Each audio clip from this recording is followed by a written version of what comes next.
2024లో జరిగినటువంటి ఉపాధ్యాయ బదిలీలలో వెబ్ ఆప్షన్లో జరిగినటువంటి పొరపాట్ల బాధితులం మేము.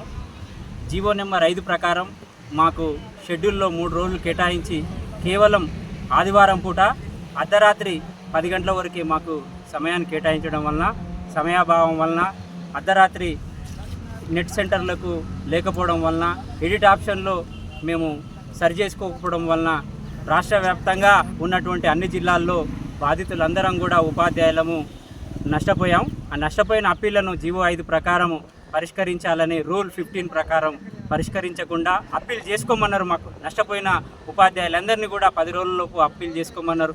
మేమందరం కూడా అప్పీల్ చేసుకున్నాం.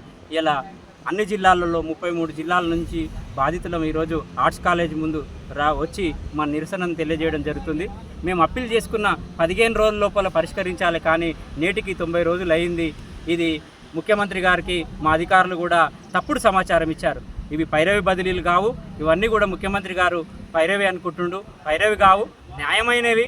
మాకు ఆ జీవోలనే మెన్షన్ చేసిర్రు. ఏదైనా పొరపాటు జరిగితే అధికారుల వల్ల కావచ్చు, మా వల్ల కావచ్చు, పొరపాట్లు జరిగితే సరిచేస్తాం, న్యాయమైన వాటిని పరిష్కరిస్తామని జీవో 5లోనే ఉంది. కానీ పరిష్కరించకుండా నేటికి ఆ ఫైల్ను క్లోజ్ చేసి మాకు అన్యాయం చేసిర్రు.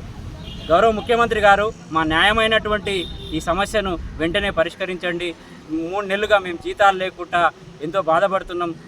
మేము పెట్టని ప్లేస్ అలాట్ అయింది మాకు వెబ్ ఆప్షన్లో. ఆ వెబ్ ఆప్షన్లో సెలెక్ట్ చేసిన తర్వాత రైట్ సైడ్ వెళ్ళిన తర్వాత సైట్లో కూడా చాలా లోపాలు ఉన్నాయి. రైట్ సైడ్ వెళ్ళిన తర్వాత మండల్ డిస్ప్లే కాకపోవడం వల్ల మేము నష్టపోయాం. ఈ విధంగా మాకు నష్టం జరిగిందని ఈ మీడియా ద్వారా తెలియజేస్తున్నాం.